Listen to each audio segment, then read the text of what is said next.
ॲटोनिनस आणि Marcus Aurelius या दोघांनाही जननिंदेला तोंड द्यावं लागलं, पण त्यांनी शांतपणे त्याकडे दुर्लक्ष केलं.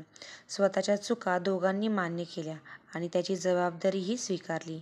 या उलट नीरो सम्राटचे वर्तन होते.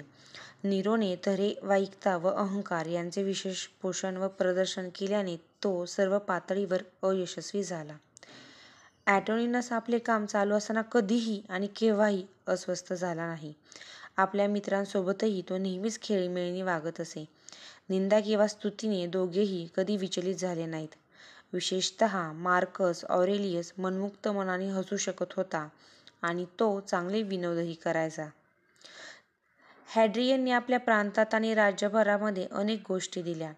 ॲटोनिनसने मात्र भेट द्यायला नकार दिला. सम्राट होण्याआधी तो संपूर्ण राज्यभर फिरून आला होता. मानसिक व शारीरिक शिस्तीच्या बळावर ॲटोनिनसने आपल्या जीवनात करुणा, नेमके मूल्यमापन आणि समतोल विचारसरणी आत्मसात केली होती. आपल्या आयुष्याच्या अखेरच्या काळात ॲटोनिनस एखाद्या विरागी साधूसारखा तृप्त दिसत होता. मृत्यूपूर्वी त्याने मार्कसला जवळ बोलावलं आणि यशस्वी जीवनासाठी 2 गोष्टी सांगितल्या, त्या म्हणजे मनाचे समतोलत्व आणि शांत वृत्ती, तसेच सजगता आणि सावधता. ॲटोनिनसला सुदैवाने अनेक वर्षे शांततेची व स्थिरतेची लाभली, पण मार्कसला मात्र अनेक संकट झेलावी लागली. त्याच्या राज्यात प्लेगची मोठी साथ लागण झाली, पण त्याने त्याला मोठ्या धीराने तोंड दिलं. त्याच्या काळात मोठे महापूर आले. बार्बेरियन टोळ्यांच्या त्याच्या प्रदेशावर हल्ले केले. त्याच्या जवळच्या मित्राने त्याला मारण्याचाही प्रयत्न केला. रोमचे सर्वस्व मार्कस ऑरेलियसच्या हातात होते. त्याने संकटाला व समस्येला आपली जबाबदारी मानली. अशा प्रतिकूलतेत त्याने राज्य केले. मार्कस ऑरेलियसकडे अशी मानसिक शिस्त होती की जिचा संसर्ग सभोवतालच्या लोकांना झाला होता. संपूर्ण सत्ता ही भ्रष्टाचाराला निमंत्रण देत असे. मार्कस ऑरेलियस निरअहंकारी तर होताच, पण तो ॲटोनिनससारखा प्रलोभनापासून संपूर्ण मुक्त होता. स्तुती आणि निंदा या दोघांकडे तो सारख्याच नजरेने पाहत असे. मार्कस केवळ सम्राट नव्हता, तर तो एक चांगला तत्त्वज्ञ होता. बहुतेक सम्राट लहरी असतात, क्रूर, अहंकारी व आक्रमक असतात, पण मार्कस ऑरेलियस या सर्वांपासून अलिप्त होता. विलक्षण संयम व सजगतेच्या आधार मार्कस ऑरेलियसने आपल्या आयुष्याला एक चांगला आकार, एक हेतू, स्पष्टपणा देत आपली सत्ता निभावली आणि योग्य प्रकारे राज्य केलं. अपयशात, संकटात वा प्रतिकूल स्थितिगतीत दोघेही कधी खचून गेले नाहीत की विजयानंतर त्यांनी कधी आपला उन्माद दर्शवला नाही. मार्कस ऑरेलियस आणि ॲटोनिनस या 2 आदर्श सम्राटांच्या पावलावर पाऊल टाकून आपण चालणार आहोत की नाही, हा खरा प्रश्न आहे. इपिक्टेटस असं म्हणतो, आपण जर आवश्यक ती शिस्त आणि प्रशिक्षण संपादन केलं नाही तर आपल्याला आपले लक्ष्य गाठता येणार नाही. तर सेनेका म्हणतो की कठीण प्रसंग आल्यावर मागे हटू नका, निर्भयपणे सामोरं जा, पण त्याआधी स्वतःला स्वयंशिस्त लावायला विसरू नका. ज्या गोष्टी आपल्याला परिचित व ओळखीच्या असतात त्यांचे व्यवस्थापन करणे तुलनेनं सोपं असतं. तुम्हाला जर चांगला अनुभव व पुरेसे प्रशिक्षण व कौशल्य असेल तर तुम्ही कोणत्याही संकटावर मात करू शकाल. केवळ भीतीमुळे आपण एखाद्या गोष्टीचा तिरस्कार करतो, द्वेष करतो, नको त्या ठिकाणी आक्रमक होतो. खरे तर ही सारी भेकडपणाचीच लक्षणं आहेत. तुम्हाला ज्या गोष्टी त्रस्त करीत आहेत, कमकुवत करीत आहेत, त्यांना तुम्ही थेट सामोरे जायला हवं, कारण याच गोष्टी तुमच्यात भय निर्माण करत राहतात. अतिशय आव्हानात्मक पत्रकार परिषद घ्यायला घाबरू नका. पत्रकार तुमच्यावर तुटून पडतील, तुमच्या कमकुवतपणावर व दुखणाऱ्या जागेवर बोट ठेवतील. त्या सहन करताना व वाट्याला येणाऱ्या अपयशातून तुम्हाला खूप काही शिकता येईल. इतकंच नव्हे तर आपल्या प्रशिक्षणाची किती गरज आहे हे तुमच्या लक्षात येईल. कितीही गैरसोयीचे असले तरीही तुम्ही तुमच्या नैतिक मूल्यांना अंतर देऊ नका. सोप्या, सुखावं आणि सोयीच्या गोष्टी करण्याकडे सर्वसाधारण लोकांचा कल असतो. लक्षात घ्या, कसोटी पाहणाऱ्या क्षणातून तुम्ही तुमच्यातील दुर्बलतेवर मात करू शकाल. जीवन व्यवसाय प्रवाहात आपण प्रशिक्षण व सराव, रियाज यांचे महत्त्व ओळखायला हवे. सैन्याच्या प्रशिक्षणात चारित्र्याचे संस्करण करून त्यांच्यात नेतृत्व, अधिपत्य, सहकार वृत्ती, उपक्रमशीलता, निष्ठा इत्यादी गुणांबरोबर शारीरिक संवर्धनाकडे विशेष लक्ष देण्यात येते. सदृढता, काटकपणा, आरोग्य आणि स्वच्छता यांची जोपासना करत सैनिकांनी युद्धशास्त्राचे व मानसिक कणखरतेचे सर्वांगीण ज्ञान व शिक्षण घेण्यात येते. प्रत्यक्ष युद्धात कराव्या लागणाऱ्या सामुदायिक हालचाली, युद्धकृतीचे शिक्षण व त्यांचा अभ्यास आणि सरावासाठी सैनिक व अधिकारी यांच्या एकत्रित संचलनाचा शैक्षणिक तालीम करून घेण्याची अन्य व्यवस्था प्रशिक्षणातच होत असते. सैन्यात दिल्या जाणाऱ्या शिक्षणाचे भौतिक व शारीरिक, मानसिक, सामरिक, व्यूहात्मक, शस्त्रवापर आणि व्यावसायिक व तांत्रिक असे भाग पडतात. खरे तर पूर्वतयारीतूनच तो सैनिक वीरपूर्ण कृती करू शकतो, एवढे मात्र नक्की. सैनिकाने स्वतःला आयुष्यात येणाऱ्या अडथळे, संकटे आणि शक्यता यांना तोंड देण्यासाठी तयारी केली होती. पण काही अनोळखी संकटे त्यांच्या वाट्याला आली. सैनिकाच्या वाट्याला युद्ध आले, त्याचे जहाज बुडाले, त्याला अतोनात छळ झाला, त्याचा वनवास पत्करावा लागला. याशिवाय त्याला क्षयाची बाधा झाली. त्यानं आपला मुलगाही गमावला. त्याचा मित्र राजा नीरो हा वेडा झाला. अनेक टीकाकारांच्या निंदालास्तीसह शिव्या शापाला त्याला तोंड द्यावे लागलं. हे सगळं आपलं दुर्दैव आहे हे त्याला कळून चुकलं होतं. ही अवचित अनोळखी दुःखे मी सहन करावीत अशी बहुधा देवाची योजना आहे, असे तो म्हणत असे. अडथळे, दुःखे ही तुमच्यातील तेज, चैतन्याचं आवाहन करीत असतात. मुख्य म्हणजे आपण सहनशक्ती वाढवतात. सैनिका म्हणते, मानसिकदृष्ट्या तुम्ही लवचिक असले पाहिजे. तुम्ही किती मजबूत आणि किती स्वाभिमानी आहात यावर तुमची क्षमता अवलंबून असत नाही, तर ती तुमच्या लवचिकपणावर अवलंबून असते. वाकलेले झाड वादळात सुद्धा टिकून राहते. त्यामुळे लवचिक मन हे तणावपूर्वक वातावरणातही स्वतःची शक्ती परत मिळवते. आयुष्य हे एखाद्या चाकूच्या पात्यासारखे आहे. आपल्याला त्या पात्यावरून अतिशय काळजीपूर्वक व लवचिकतेसहित चालायला हवं. आपल्या बाजूचे कोणतेही नुकसान होऊ न देता सैनिकाने विजय मिळवला होता. पण या विजयाबद्दल त्याचा कोणीही गौरव केला नाही. तो असं लिहितो की मुसियसला अग्निदिव्यातून जावे लागले, फॅब्रिशियसला गरिबीतून जावे लागले, युटिलियसला वनवास भोगावा लागला, रेग्युलसला प्रचंड छळ झाला, सॉक्रेटसला विष प्यावं लागलं, कॅटोला मृत्यू पत्करावा लागला. दुर्दैवाची अशी कितीतरी उदाहरणं देता येतील. तो पुढं असंही म्हणतो, आपल्या समोर उभ्या असलेल्या गोष्टी अशक्यप्राय व आवाक्याबाहेरच्या आहेत असे जाणवले तरी माघार घेऊ नका. अजिबात दुःख करू नका, कारण गोष्टी तशाच असतात आणि त्या हव्या तशा आपल्या वाट्याला येत नाहीत. त्याऐवजी तुम्ही जे आहे त्या स्थितगतीत विना तक्रार राहण्याचा प्रयत्न करा. असे जर तुम्ही राहिलात तर तुमच्यात सहजपणे गुणवत्ता आकाराला येईल. आपल्या जखमा, आपले वर्ण हीच आपली चिलकते असतात. आपण जो संघर्ष करतो तोच अनुभवाला आकार येतो. अनुभवाला अर्थ व शहाणपण आपण टिपले पाहिजे. एखाद्या विवक्षित क्षणासाठी तुम्हाला तो तयार करतो.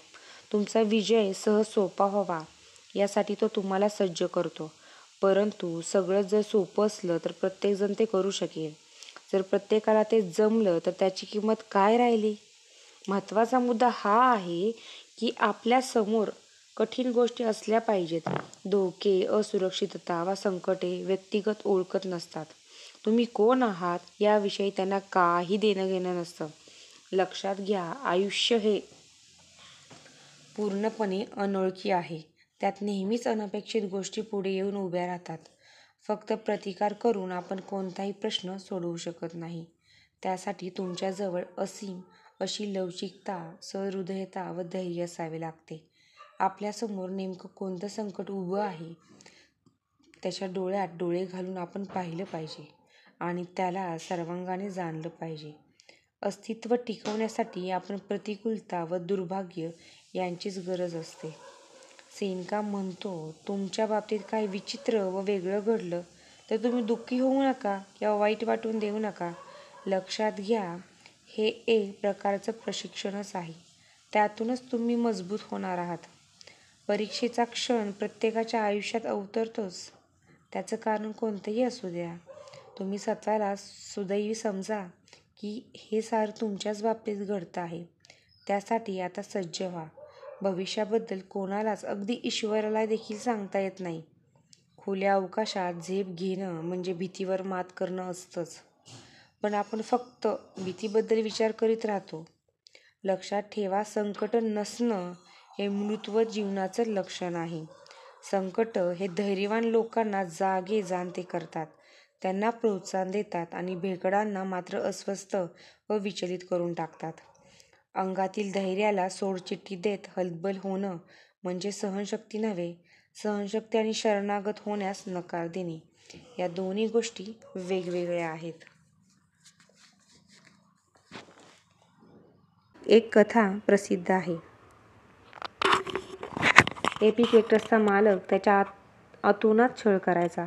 तो आपल्या मालकाकडे 30 वर्ष गुलाम म्हणून होता. मालक म्हणेल ती पूर्व दिशा असे समजून तो संपूर्णपणे स्वीकृतीने आपल्या मालकाची सेवा करायचा. मालकानं कितीही मारझोड केली तरी एपिक्टेटसने तोंडातून कधी ब्र काढला नाही. एकूणच त्याची सहनशक्ती आणि स्वीकारवृत्ती प्रचंड होती. एक मात्र आहे, मालकानं त्याच्यावर कितीही आणि कसेही अत्याचार केले तरी हा पठ्या आपल्या मालकाला शरण मात्र गेला नाही. कितीही अन्याय व छळवणूक झाली तरी मालकाप्रती असलेली वरदर्शनी चुकीची का असेना बांधिलकी एपिक्टेटसने कधी कमी होऊ दिली नाही. एपिक्टेटस चिकाटी व सहनशक्ती अपार होती. एवढं सगळं असूनही जे आहे त्या स्थितिगतीसोबत एपिक्टेटस संपूर्ण स्वीकारवृत्तीने राहत होता. तो कधी निराश झाला नाही की कडवटही. तो अशा निराशाच्या पलीकडे गेला होता. अखेर 30 वर्षांनंतर तो त्या गुलामगिरीतून मुक्त झाला. मुळात एपिक्टेटस हा एक ग्रीक स्टोईक तत्त्वज्ञानी. एपिक्टेटसचे तत्त्वज्ञान एक जीवनाचा एक मार्ग आहे. एपिक्टेटस म्हणतो, सर्व बाह्य घटना आपल्या नियंत्रणाबाहेर असतात. म्हणून जे काही घडेल ते शांतपणे आणि वैराग्यपूर्ण स्वीकारलं पाहिजे. व्यक्ती हीच त्याच्या स्वतःच्या कृत्यासाठी जबाबदार असते. महत्त्वाचा असतो तो आत्मशोध आणि आत्मशुद्धीकरण. जे झालं आहे ते आपल्या उत्कट प्रयत्नांचे उद्दिष्ट असले पाहिजे.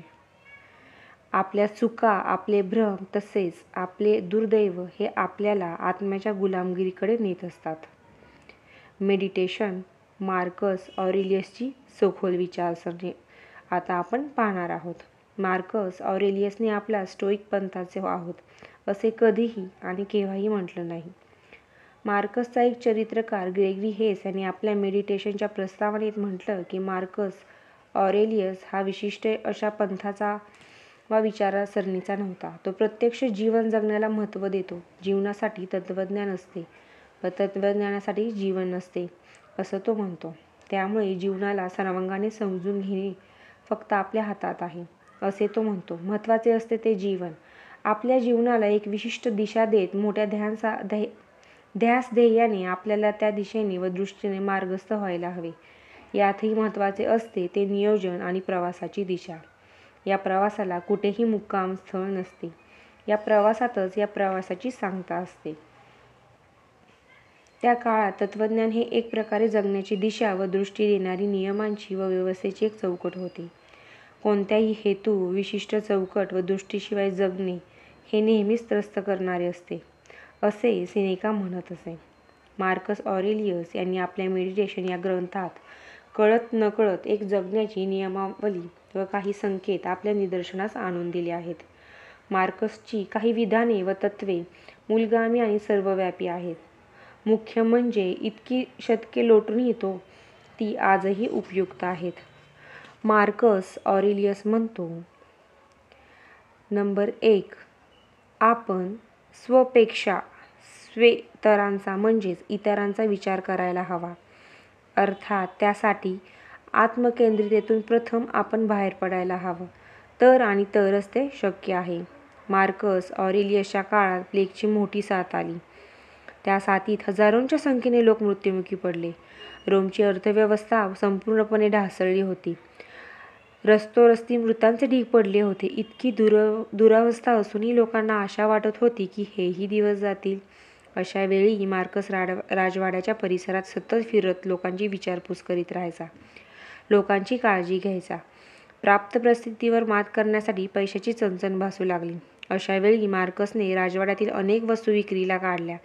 त्यात हिरे, माणिके होती, उंच फर्निचर होतं, तसेच सम्राटांच्या अत्यंत मौल्यवान वस्तू, पोशाख व अन्य वस्तूही होत्या. ऑरेलियसने त्यावेळी म्हणाला, या वस्तूंपेक्षा मला माझे लोक प्रिय आहेत. जेव्हा माझ्या भोवतालचे लोक असाध्य रोगाने तडफडत आहेत, अशावेळी मला या वस्तू सर्वथा निरुपयोगी व टाकाऊ वाटतात. अशा दुर्घट साथीत व दुःख वेदनेच्या काळात मी या वस्तू माझ्या स्वतःसाठी जपून ठेवणं हे मला अगदी मूर्खपणाचं वाटतं. ऑरेलियसने आपल्या स्वतःच्या तिजोरीतून बरीचशीच रक्कम लोकांसाठी खर्च केली. इतकंच नाही, स्वतःच्या गरजा व क्षेम कमी करू टाकले. साधे दंभमुक्त जीवन हे नेहमीच प्रेमयुक्त, विश्वासपूर्व आणि संवादी असते. तसेच ते सृजनशीलही असते, असे मार्कसने आपल्या स्वतःच्या वर्तनातून व सर्वांच्या निदर्शनास आणून दिले. माणसाचे वैभव जवळच्या वस्तूंच्या आणि सुखसुविधांच्या प्रचुरतेत असत नाही, तर त्यांच्या गुणांतच त्याचा खरा गौरव आणि स्वायत्तेत त्याचा पराक्रमाची बीजे दडलेली असतात. नंबर 2. कधीही कोणत्याही गोष्टीविषयी तक्रार करू नका. याचे महत्त्वाचे कारण म्हणजे साऱ्या तक्रारी व समर्थने या निरर्थक असतात. सदैव समाधानी राहता वास्तवाचा जे आहे त्याचा आदर करा. लोकांच्या जीवनगतीत व यश प्रवासात अडथळा बनू नका. दुसऱ्यावर टीका करण्यापेक्षा आत्मशोधकतेने स्वतःला जास्तीत जास्त जाणून घ्या. हे केव्हाही महत्त्वाचं असतं. समजून घ्यायचं ते स्वतःलाच, तेच खरं ज्ञान. आपल्या नियंत्रणात कक्षेत ज्या कोणत्या गोष्टी येतात किंवा ज्या गोष्टी येत नाहीत, तसेच आपले सामर्थ्य व दौर्बल्य कशात आहे हे प्रत्येकाने प्रथम जाणून घेतले पाहिजे. आपण स्वतः घेतलेले निर्णय, आपल्या कृती, उक्ती तसेच परस्पर संबंधात वापरण्यात आलेले आपले शब्द याकडे अंतर्मुखतेने आपण पाहिले पाहिजे. मुख्य म्हणजे नदी जशी स्वतःला शुद्ध करीत जाते, तसेच माणसाने स्वतःला शुद्ध करीत राहिलं पाहिजे. अखेरीस आत्मशोध हाच आपल्या जीवनाचा पाया आहे आणि तोच असतो. तर नंबर 3. जे अत्यावश्यक अपरिहार्य आहे, निकडीचे आहे, जीवनावश्यक आहे, त्याचे सदैव पाठपुरावा करीत राहा. कारण यातूनच कायमचं सुख, आनंदाची निर्मिती होत असते. 4. मार्कस म्हणतो, इतरांच्या मतामुळे वा टीकेमुळे दुखावले जाऊ नका. लक्षात ठेवा, इतरांच्या अभिप्रायावर आपले मोठेपण अवलंबून नसते. नकारात्मक लोकांपासून व विचारांपासून 4 हात दूर राहा. बहुतेक लोक हे आत्मकेंद्रित व स्वार्थी असतात. ते सहसा मीपणातून बाहेर पडत नाहीत. अशी लोक अवतीभोवती खूप असतात. माझी मात्र या लोकांपुढे मोठी करमणूक होते. आपण स्वतःवर जास्तीत जास्त प्रेम करीत असतो. आपल्या स्वतःच्या मतांपेक्षा इतरांच्या मतांना आपण सर्वाधिक किंमत देतो. का? कशासाठी? प्रतिष्ठा जपण्यासाठी? लोकांनी आपलं सदैव उदो करावं, त्यांनी आपला मान राखावा असं आपल्याला वाटत असतं. इतकंच नाही तर इतरांचे आपल्याविषयी काय मत आहे याविषयी तर आपण सर्वाधिक उत्सुक असतो. स्टोईक तत्त्वज्ञान आपल्याला हेच सांगते की आपण फक्त आणि फक्त आपल्या कार्यरेखेवर, ध्यास प्रवासावर तसेच आपल्या नियंत्रणात असलेल्या गोष्टींवर लक्ष केंद्रित केले पाहिजे. अखेरीस लोक आपल्याविषयी काय बोलतात हे आपल्या नियंत्रणात नसते. त्यामुळे लोक आपल्याविषयी काय विचार करतात याचा विचार तुम्ही करून स्वतःला त्रास करून घेऊ नका. नंबर 5. काल्पनिक गोष्टींसाठी किंवा भविष्याच्या चिंतेविषयी दुःखी होऊन स्वतःला त्रास करून घेऊ नका. आता या घडीला तुमच्यासमोर जी आणि जशी परिस्थिती असेल त्या परिस्थितीसोबत विना तक्रार राहण्याचा प्रयत्न करा. कारण त्यातूनच मोठी गुणवत्ता आकाराला येणार आहे. भविष्यात आपल्या नशिबी काय वाढून ठेवलं आहे त्याची चिंता नका करू. वर्तमानाच्या या क्षणात संपूर्णपणे जगण्याची आणि त्यातील अर्थ व शहाणपण टिपण्यासाठी प्रयत्न करा. परिणामांचा विचार न करता आपल्या प्रयत्नांवर पूर्ण लक्ष केंद्रित करा. यशस्वी माणूस कधीही परिणामांची चिंता करीत नसतो. यशस्वी लोक प्रयत्न करीत सतत पुढे जात राहतात. धैर्य हे जसे मनात असते तसेच ते कृतीतूनही अवतरायला हवे. कुठलेही दडपण व ताणतणाव तसेच प्रभाव परिणाम यांना बाजूला सारत आपण शुद्धतेने नैतिकतेने मार्गाने चालत राहिले पाहिजे. आपला सद्विवेक कायम जागृत ठेवून केलेली कृती आपल्याला नेहमीच योग्य दिशेने व दृष्टीने मार्गक्रमण करायला प्रोत्साहित करत असते. नंबर 6.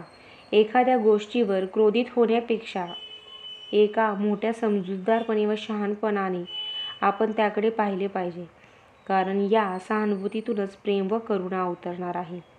मार्कस म्हणतो, दुष्ट माणसे व दुष्ट शक्ती तुम्हाला पावलोपावली भेटणारच आहे. दुष्ट शक्ती ही वस्तुस्थिती आहे. त्या शक्तीला एकटे सोडू नका. तुमच्या मनाला दुष्ट शक्तीसोबत खेळू देऊ नका.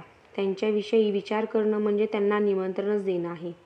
द्वेष, वैर भावना नेहमी दुष्ट शक्तीकडे आकर्षित होतात.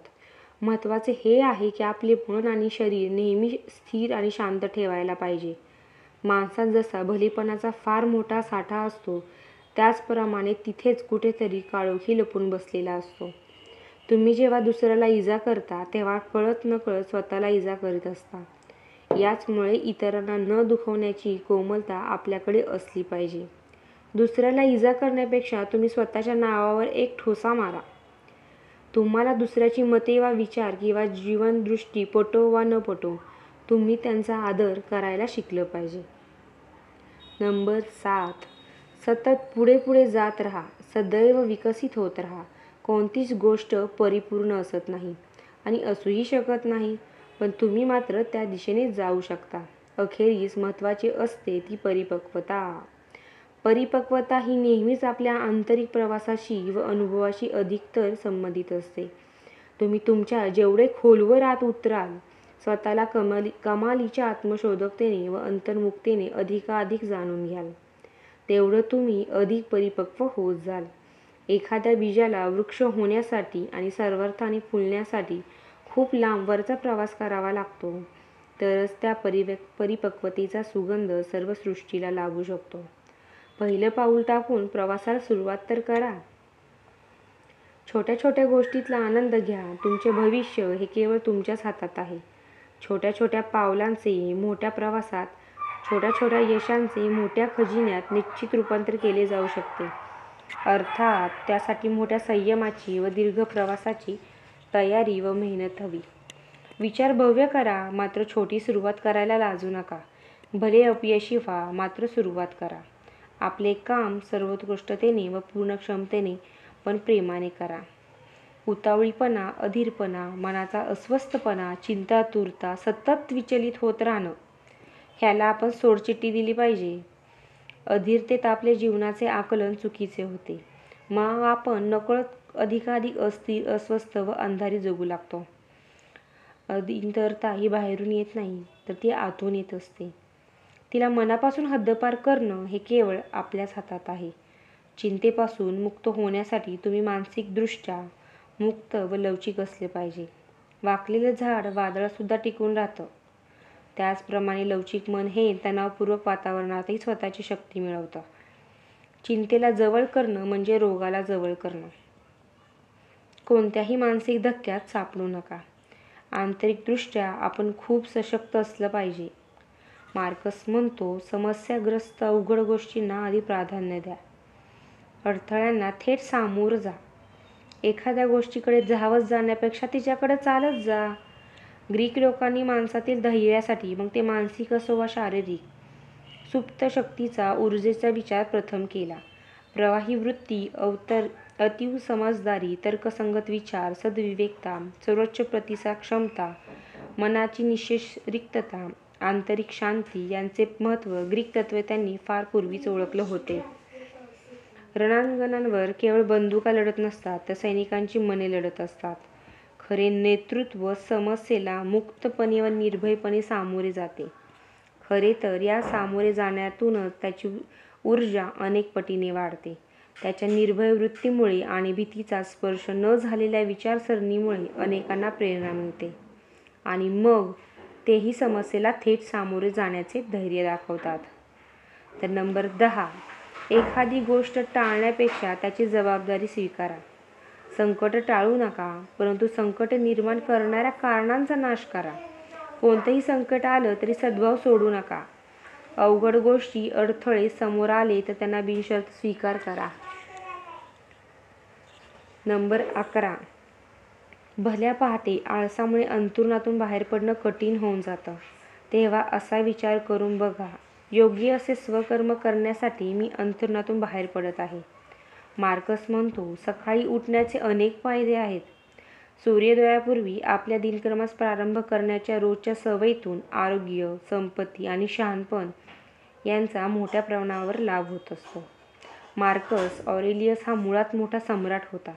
त्याला पहाटे उठून काम करायची मुळीच गरज नव्हती, पण तरी देखील त्याने स्वतःला पहाटे उठण्याची सवय लावून घेतली होती, कारण त्याला माहीत होतं की आपण जर पहाटेला जिंकले तरच आपण रोजच्या आयुष्याला जिंकू शकू. दिवसाची चांगली सुरुवात करण्यातून निम्मे अधिक काम सुकर व सहज होते. नंबर 12, स्वतःचे कठोर परीक्षण करा आणि इतरांबद्दल सहनशील राहा. यालाच मार्कस स्वयंशिस्त असं म्हणतो. कोणत्याही गोष्टीवर प्रभुत्व मिळवण्यासाठी आपण प्रथम स्वतःवर म्हणजेच आपल्या भावना, आपले विचार, आपली कृती यावर प्रभुत्व मिळवायला हवे. स्वतःला जास्तीत जास्त जाणून घ्यायला हवे. स्वयंशिस्त हा जीवन विकासाचा एकमेव मार्ग आहे. स्वयंशिस्तीशिवाय संयम आणि धैर्य, न्याय आणि शहाणपण या गोष्टी प्रत्यक्ष जीवनात घडवून आणणे केवळ अशक्य आहे. म्हणूनच स्वयंशिस्तीला अपार महत्त्व आहे. खरे तर स्वयंशिस्त हाच सद्गुण आणि सद्गुण हीच स्वयंशिस्त. मार्कससाठी स्वयंशिस्त जीवन जगण्याचा एक परिणामकारक मार्ग होता. कुठलेही निकष वा नियम आपण प्रथम स्वतःलाच लावायला हवेत. त्यातून परिवर्तन घडणे शक्य आहे. नंबर 13, मार्कस ऑरेलियस म्हणतो, मदत मागायला लाजू नका. मार्कस म्हणतो, अनेकदा सैनिक लढाईत जखमी होतात तेव्हा आजूबाजूच्या लोकांकडून व व्यवस्थेकडून मदत मागण्यात काहीच गैर नाहीये. रोजच्या जीवनात अडचणीच्या काळात संबंधितांकडून मदत मागण्याचं काहीच चुकीचं नाही. आपण लोकांकडून मदत घेतली पाहिजे आणि वेळ पडल्यास सढळ हातांनी लोकांना ती मदतही केली पाहिजे. खोट्या स्वाभिमानाच्या कल्पना उराशी बाळगू नका. महत्त्वाचे आहे ते जखमांवर वेळीच उपचार करणं. इतरांकडून उपचार करून घेणं म्हणजे त्यांची सहानुभूती मिळवणं नसतं, ती त्या वेळेची गरज असते. नंबर 14, यश अपयश या दोहो स्थितीत स्थिर वृत्तीने राहा. काही वेळा लोक तुमचा सन्मान करतील, तुमची पूजा करतील, तर काही वेळा ते तुमची यथेच्छ निंदा करतील, प्रसंगी दगडही फेकून मारतील. लोकांच्या रोषाला तुम्ही काही वेळा बळी पडाल, पण तुम्ही यश अपयश या दोघांना सारख्याच वृत्तीने सामोरे जा. जीवनामध्ये अनेक वेळा असे प्रसंग घडतात की आपल्याला वाटायला येतात की आपण तुटून जातो, निराश होतो, थकतो. लक्षात ठेवा, आपल्याला कुणीही हरवू शकत नाही. धैर्यशील राहणं, लढा देणं आणि सतत पुढं जाणं एवढं नक्की आपल्या हातात आहे आणि तेवढंच आपण प्राणपणाने केलं पाहिजे. आपले सर्वस्व गमावण्याचा एकमेव मार्ग म्हणजे आपलं धैर्य सोडून देणं. पराभवाचा पर्याय शूरवीर कधीच निवडत नसतो. नंबर 15, वाट्याला आलेल्या अनेक गोष्टी आहेत. तशा आहेत तशा त्या स्वीकारा. प्रत्येक वेळी नशिबाला दोष देऊ नका. थोडा धीर धरा. काठावरून दुरून आपल्या आयुष्याकडे पाहायला शिका. भावनाविवश होऊ नका. कलात्मक अलिप्ततेने आपल्याच आयुष्याकडे बघा. ममत्वापेक्षा सखोल प्रेम आपल्याला करता आलं पाहिजे. नंबर 16, रोजच्या जीवनात व परस्पर संबंधात आपण दुसऱ्याच्या भावभावना काळजीपूर्वक समजून घ्यायला हव्यात. दुसऱ्याचा सन्मान राखणं, नम्रता आणि साधेपणा तसेच समजूतदारपणा हा केव्हाही चांगलाच असतो. एकूणच आपण आपल्या भावनांमध्ये व्यवस्थापन करायला शिकलं पाहिजे. यातूनच आपण परिपक्व होत जाणार आहोत. मग आपण आपल्या क्रोध, दुःखाकडे अगदी अलिप्तपणे पाहू शकू. मुख्य म्हणजे भयाला तुम्ही तुमच्या मनात स्थान देऊ नका. भय ही जीवनाच्या अत्यंत मोठ्या समस्यांपैकी एक समस्या आहे. जे मन भयाने ग्रस्त असते ते गोंधळात, संघर्षात जगतं व ते अपरिहार्यपणे हिंसक, विकृत व आक्रमक बनत जातं. आपण जोपर्यंत भयमुक्त होणार नाही तोपर्यंत आपण नेहमीच अंधारात बुडालेलेच राहणार. मार्कसचे शिक्षक सेक्स्टस त्याला नेहमी सांगायचे, तुम्ही तुमचा क्रोध व भावभावना चेहऱ्यावर कधी उमटू देऊ नका. नंबर 17.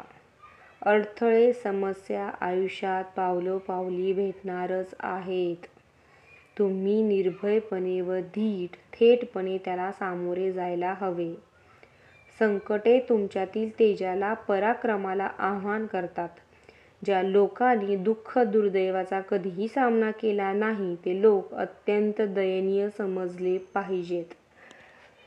तर आपण आता जवळजवळ 17 महत्त्वाचे मुद्दे पाहिलेले आहेत, ज्यामध्ये त्यांनी अगदी स्वतःचा विकास कसा करता येईल, आपल्या स्वतःच्या चुकांवरती आणि आलेल्या गोष्टींवरती कशी मात करायची ते मार्कस ऑरेलियसने सांगितलेलं आहे. तर आतापर्यंत आपण फक्त त्याची प्रस्तावनाच पाहत आहोत. तर उद्यापासून आपण त्यातले प्रकरणं पाहणार आहोत. तर जवळपास ऑरेलियसची 12 प्रकरणं आहेत. चॅनलला अजूनही सबस्क्राईब केलं नसेल तर सबस्क्राईब करून घ्या. याआधीही एक भाग आपण पाहिलेला आहे, तोही ऐकून घ्या आणि इथून पुढील सगळे भाग पाहण्यासाठी नक्की सबस्क्राईब करून आमच्याशी कनेक्ट राहा. तर धन्यवाद.